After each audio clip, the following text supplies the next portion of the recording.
Welcome to Climate Quickies, bite-sized nuggets of climate goodness from our TEDxLondon experts in under 5 minutes. In this week's Climate Curious, recorded live at TED Countdown in Brussels, we're talking climate myths and disinformation.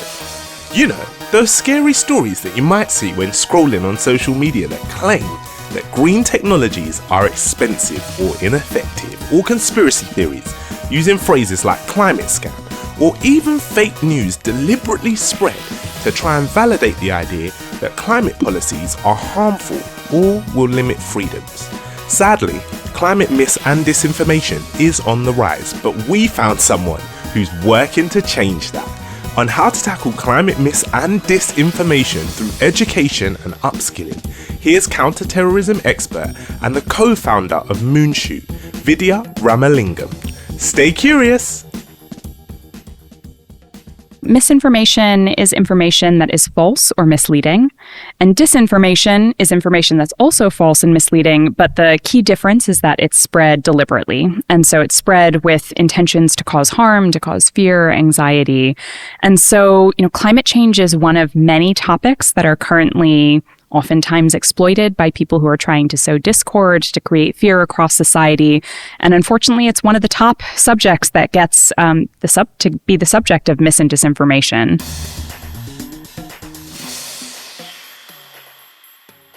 I started my career working on extremism, on terrorism, specifically white supremacist extremism and terrorism. I never thought, if you told me 15 years ago, you're at some point in your career going to be speaking at an event on climate change, I would have said, no, that's not me. I don't work on that issue. But we're in this unfortunate moment where there's this intersection between all of the issues I've cared about throughout my career, extremism and hate, and the kind of weaponization of false information about the climate that are being used to fuel extremism and hate. And we see this manifest in a few different ways. On the one hand, we are seeing climate change scientists being threatened on a regular basis, receiving abusive posts on social media, receiving threatening emails and letters to their homes, threatening their lives, usually on the basis that the individual sending those letters is denying that climate change is real, and they believe that those scientists are part of a conspiracy to spread false information across their home countries. And then on the other hand, you also have people who are buying into these narratives who are ultimately going on to carry out mass attacks. And the thing that strikes me is it's not a kind of one side versus the other question when it comes to mis and disinformation.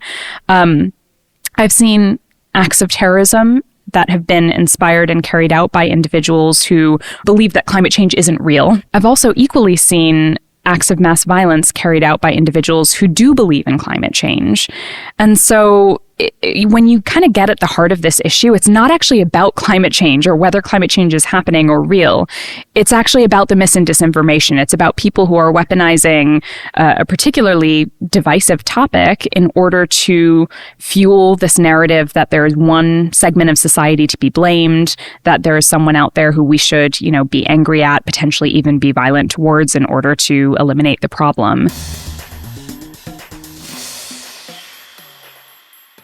In my earlier career, when I was doing work to try and have conversations with white supremacists, one of the learnings from every experience I had trying to have those conversations myself or working with individuals like social workers who were having these conversations, one of our learnings was if you try and get into debates on the ideology or on the facts with people who are buying into these worldviews, oftentimes they will end up backing into a corner. They'll get even more defensive about their beliefs.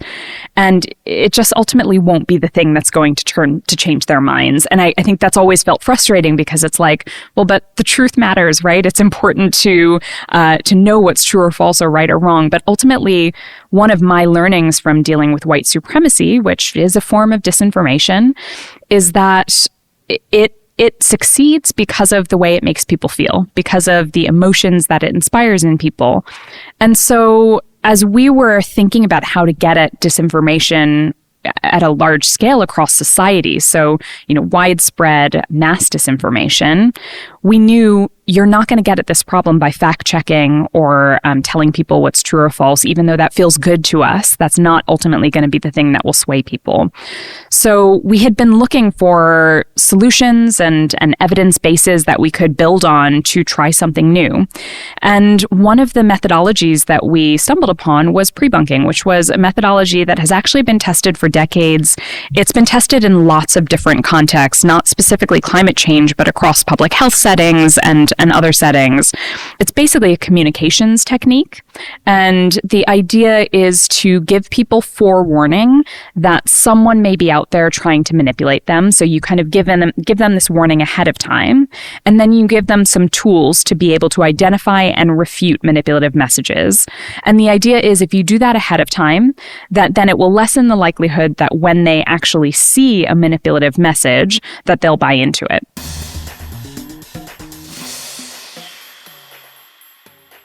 So last year, we entered into a partnership with Google, and they were looking to figure out solutions that they could scale.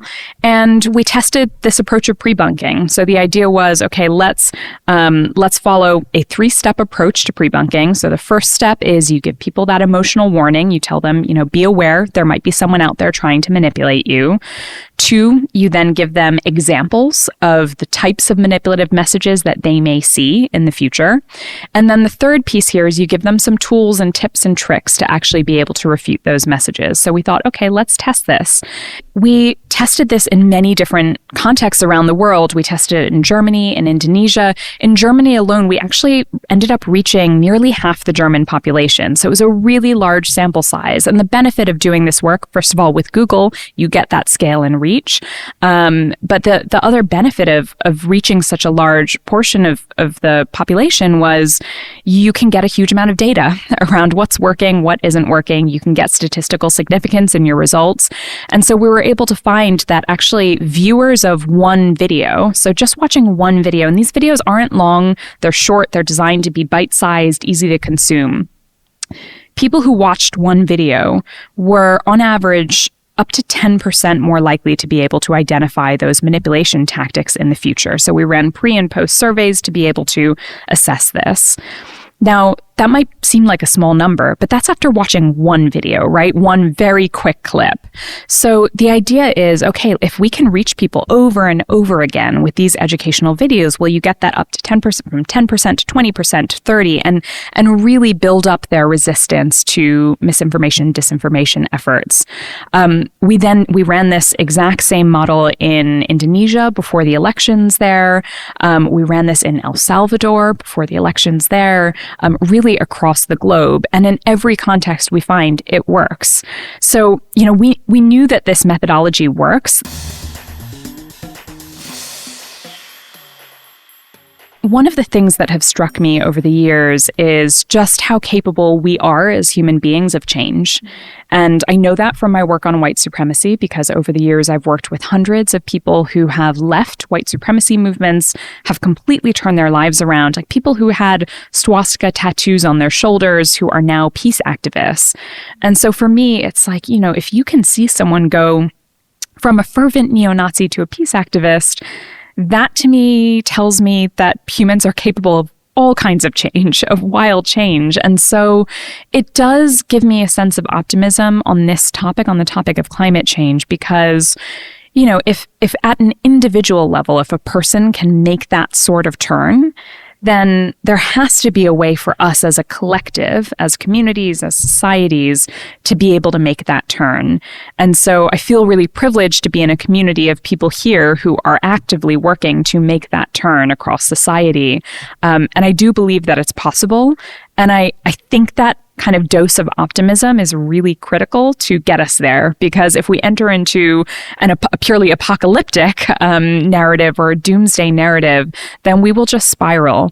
And I believe that not only about climate change, but also about violence prevention. There's a lot of parallels between the kind of hope I feel in the climate change space and also the hope I feel in the violence prevention space. If people are interested in learning more about Moonshot and the work we do across both extremism, disinformation, all the work we're doing to push back against these conspiratorial narratives, they can go to www.moonshotteam.com, and there are more information about the results of some of our pre-bunking efforts. If you would actually like to access the pre-bunking tools themselves, we do have a website for the partnership that we have with Google. It's called prebunking.withgoogle.com//EU-prebunking. And on that site, there will be access to all the pre-bunking videos that we have made as part of the initiative that we ran across Europe. I really encourage people to watch some of those videos. They're really short, easy to digest, and they teach you about some of the common manipulation tactics that we all are probably experiencing, as we live our lives online and consume news online and from social media.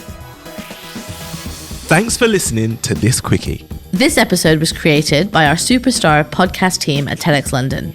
Until next time, Stay curious.